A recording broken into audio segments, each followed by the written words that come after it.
Aloha, everyone, and welcome back to the program. So, I will not be watching the Super Bowl halftime show, and I'm going to let you know why. Now, of course, if you're watching this after the big game, I guess it's more about why I didn't watch the show. Small distinction, no doubt, but I do want to make sure that we're all on the same page. Fair enough?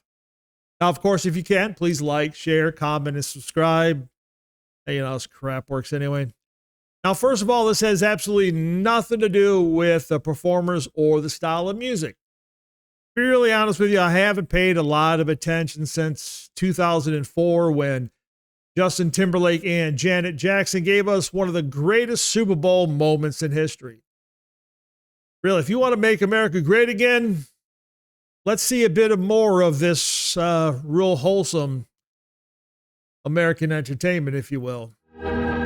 America, sweet America. You know, God done shed his grace on thee.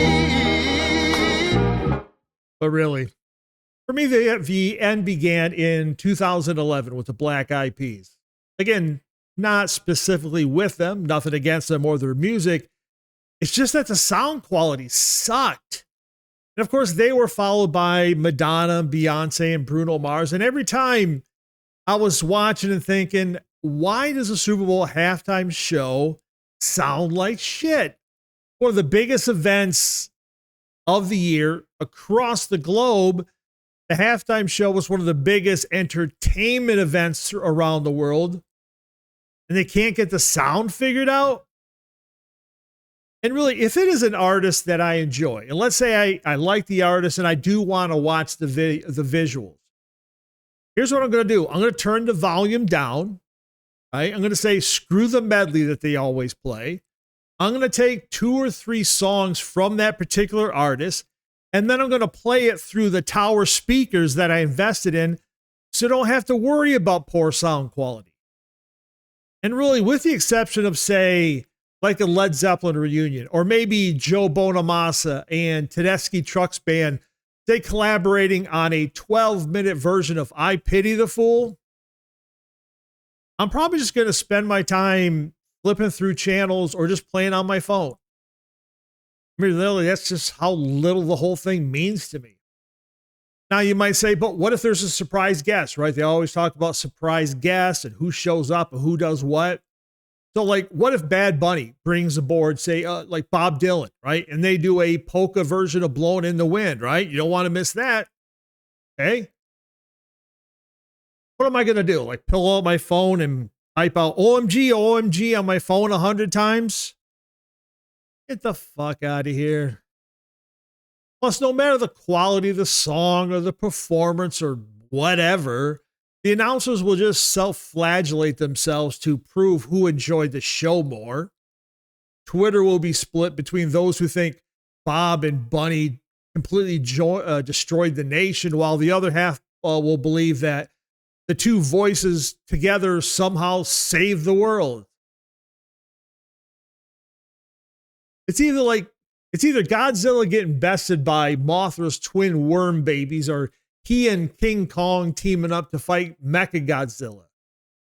Neither one makes any sense. Oh, look, I realize it's not the best analogy in the world, but seriously, I will never get over the King of Monsters getting beat by Mothra and 2 caterpillars. I mean, he didn't fight the scariest monsters in every single movie, but no, just never going to get over that. Just letting you know now. Oh. And of course, leading in and out of the halftime show is always a big moment for Super Bowl ads, of course, right? But to be honest, I don't give a shit about that either. Because as far as being must-see TV, man, that ended years ago. And at this point, we're really just recycling the same old ideas. Plus, you get to see all the commercials before the Super Bowl airs anyway. I mean, Chevrolet, Budweiser will foreclose on you. Savings and Loan will try to show you how much they care in one ad or another. Somewhere a puppy will talk to a horse. A family will get reunited and a bag of Doritos will be found in the craziest of places. Crypto company will offer you a history lesson. A tired movie franchise will get resurrected. And while it may not be halftime in America, some company with a familiar name and a whole bunch of foreign employees will tell you that, don't worry, folks, everything is just going to be okay. I plan to turn the game on about 5 minutes before kickoff. I'll wander through the commercials and the halftime show. When the clock strikes 0, I'll just turn it off and go to bed hoping that I can reasonably function well enough at work the next day. It's really one of the downside of no longer enjoying sports on Hawaiian Standard Time. Kickoff at 1:30, 2:30 p.m.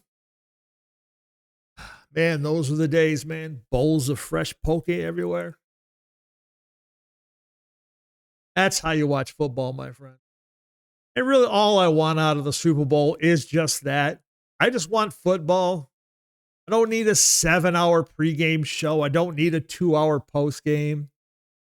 I don't need a longer halftime. I sure the hell don't want more commercials. I do hope it's a good game, competitive. I'd like to see them hit the over on points and quarterback hits without, of course, the constant ads and drops and screen crawls for, FanDuel or whatever other gambling sites. Probably too much to ask for, right? Football, Super Bowl. Anyway, that's all I got. Those are my thoughts. If you can, like, share, comment, or subscribe.